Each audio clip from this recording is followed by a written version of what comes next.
You hear a lot about binary when people try to talk about computers, but all they often seem to say is, oh, it's all ones and zeros. And today, we're actually going to talk about what those ones and zeros mean. Here's a quick recap of something that we covered in the units topic. Why does a computer use binary? The answer to this is that the circuits inside a computer's processor are made up of little switches called transistors. These are one of either two states, low voltage, shown as 0, or high voltage, shown as 1. These are the only states of the main workings of a computer. Therefore, there needs to be something to put these states to use. And this is why we use binary. Before we dive into the main concepts of binary, there are two terms that you need to be aware of for your exam. These are MSB and LSB. MSB stands for most significant bit, and is the term we use for the leftmost or highest value bit in a binary number. LSB stands for least significant bit, which is the complete opposite, being the rightmost and lowest value bit. Now, while these concepts are not directly used in the things we're going to do with binary, they are important concepts for your exam and will be very important for future use of binary beyond GCSE. A good way to start talking about binary is to compare it to the way that we as humans primarily count. And this is called denary or decimal, compared to computers which use binary.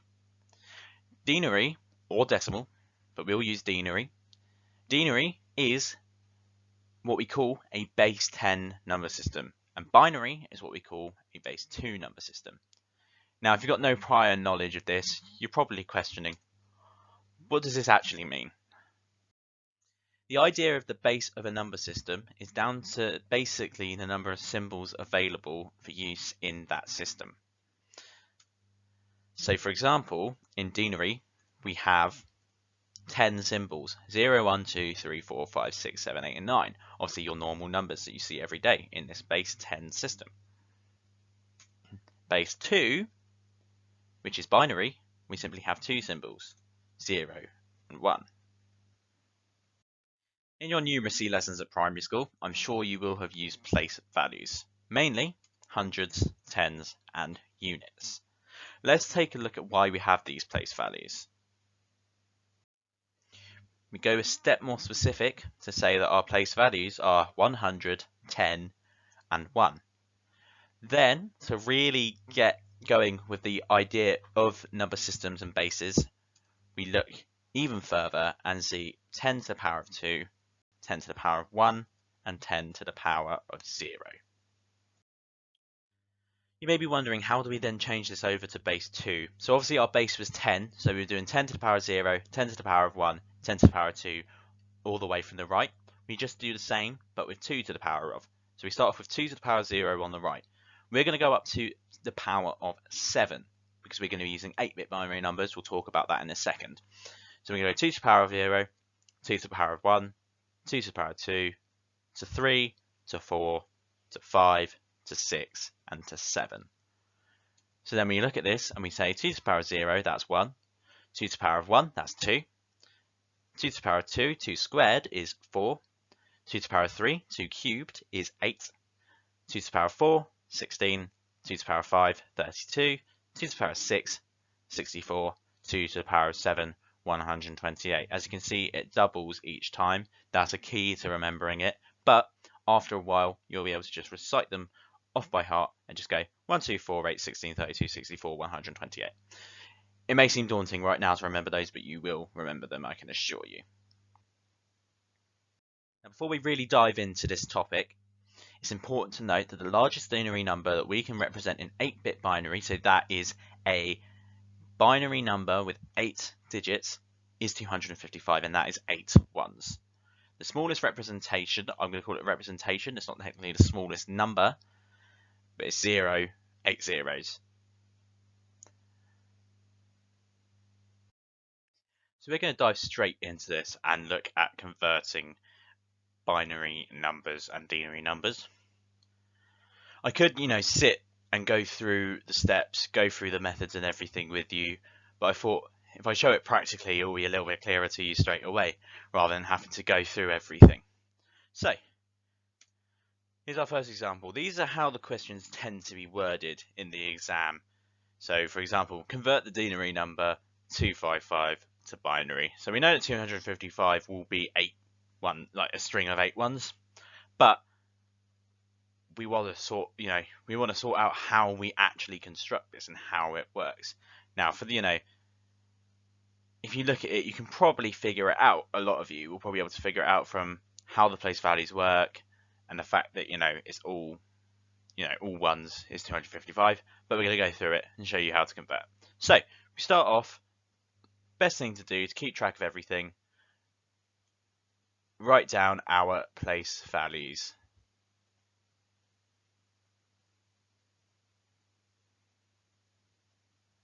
There we go. 1, 2, 4, 8, 16, 32, 64, 128.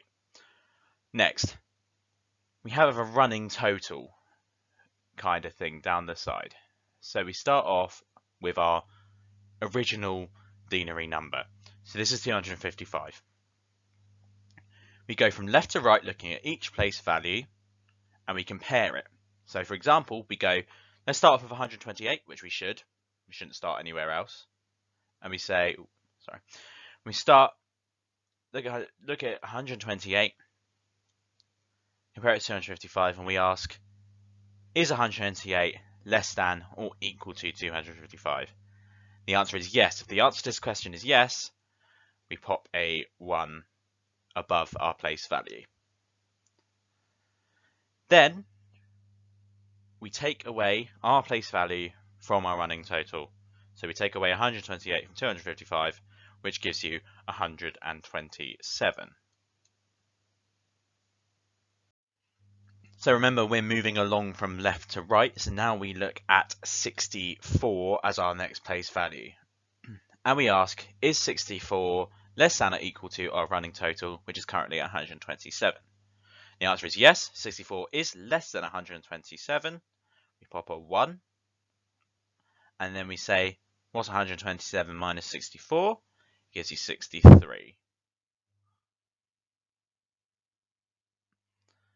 We go across to our next place value, 32. We ask, is 32 less than or equal to 63?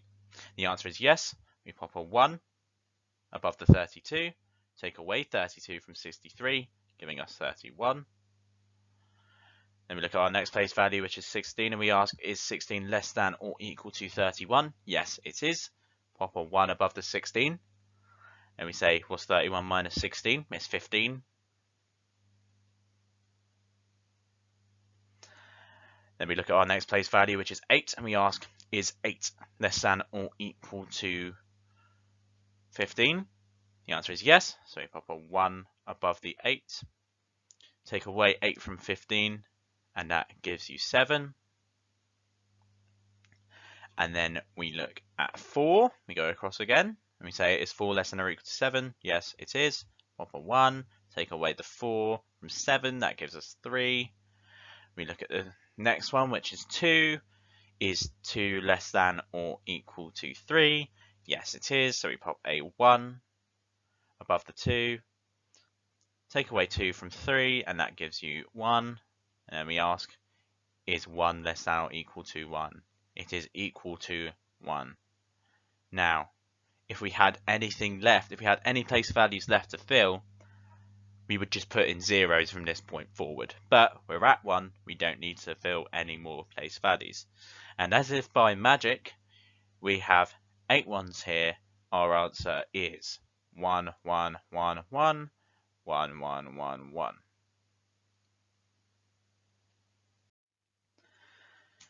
So obviously that's a very clear example. We knew that 255 is going to come out as all ones. So now we're going to look at a bit more of a difficult example, which is 167 to binary. So I'm just trying to give you, a clear showing of how it works and just a couple different scenarios. So once again, same course of action. For our own sake, write out the place values.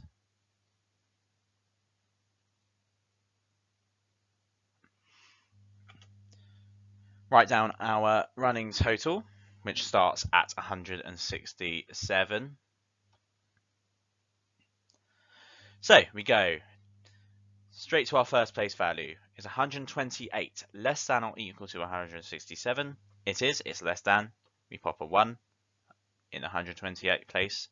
And then we say what's 167 minus 128? Comes to 39. Then next, we look at 64 as our place value. Is 64 less than or equal to 39? No. This is something we haven't seen. What do we do if it's not? We put a 0 and we move on. We put a 0, we don't do anything to our running total, and we move on to the next place value of 32. Is 32 less than or equal to 39? Yes, it is.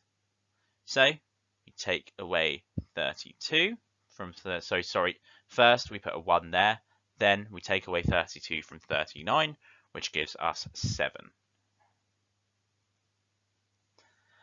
Then we move on to our next place value of 16. Is 16 less than or equal to 7? No. In goes a 0. Move on to 8. Is 8 less than or equal to 7? No. We put a 0.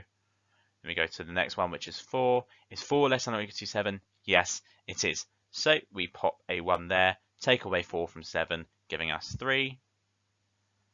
Then we move on to our next one, which is 2. Is 2 less than or equal to 3? The answer is yes. We pop a 1 there, take away 2 from 3, giving us 1. We have 1 left, so we go to 1. 1's equal to 1, so we pop in a 1 there. That's a 1, not a 7. So the answer is 1, 0, 1, 0, 0, 1, 1, 1.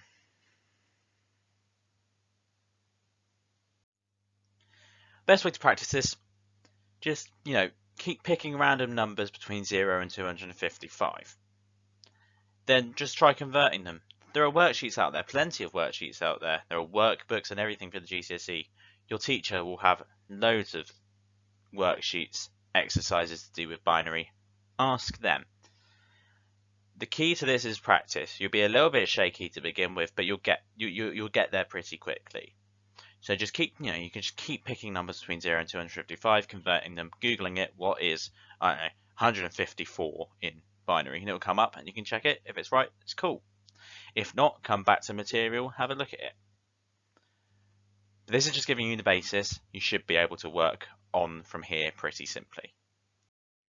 So we converted from denary to binary, but now we need to look the other way, converting from binary to denary. So an example you might get in your exam. Convert the binary number 10111011 to denary. So the way we do this, we have our binary number, okay? We can write this out as 1, 0, 1, 1, 1, 0, 1, 1.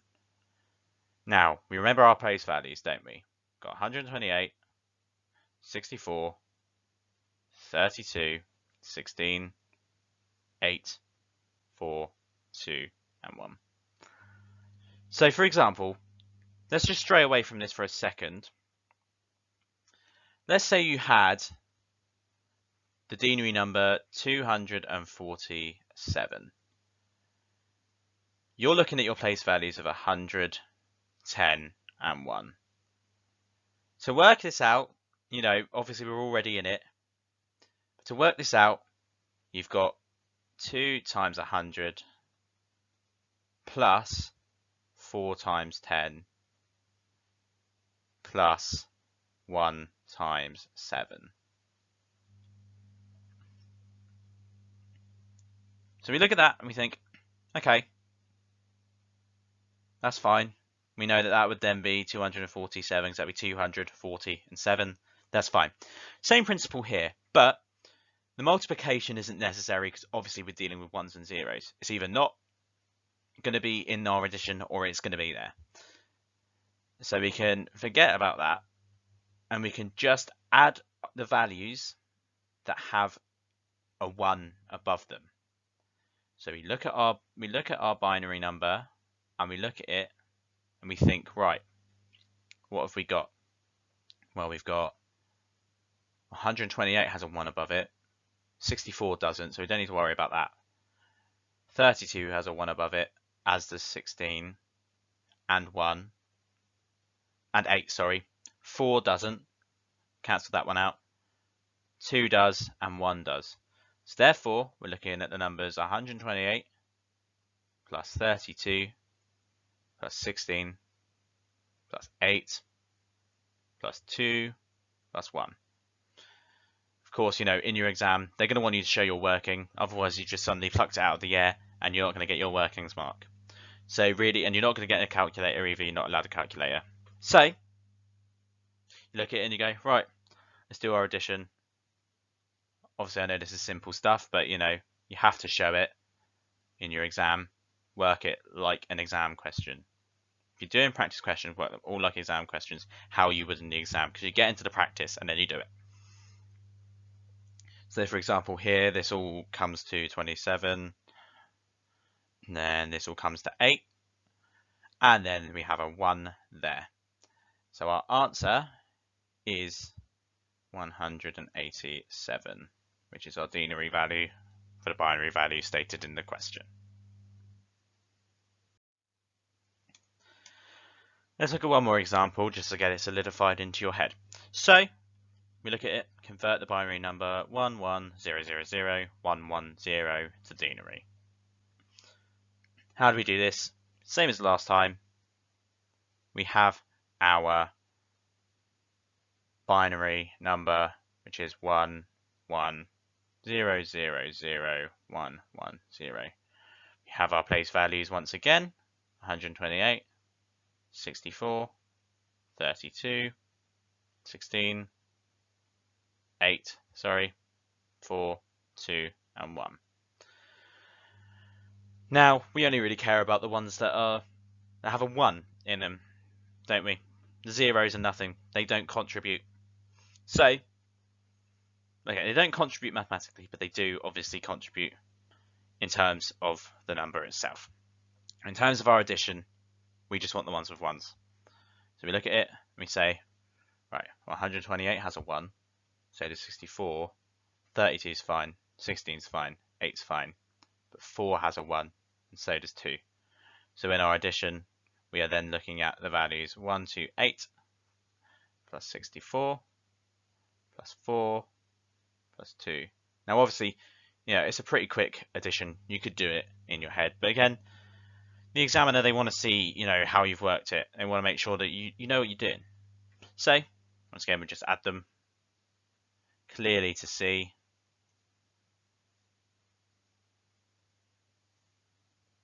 We say we've got 18 there, we've got 9 there, and we've got 1 there. So the answer here is 198. As usual, as I said with the last lot, just pick some 1s and 0s. Pick a pattern of 8 digits, 1 or 0. Then convert that into denary, and then you can say, right, what's this in binary? And into Google, go, what's this in binary? And if it comes up with your original number, then you're like, sick, cool, got it right. Just need to practice it. You need to keep practicing it. You'll get the hang of it. The maths becomes easier when you start working in these 128s, 64s, in these base 2 numbers. You know, you will get used to it, and that's it. Fine tunes your brain to do maths with those kinds of numbers.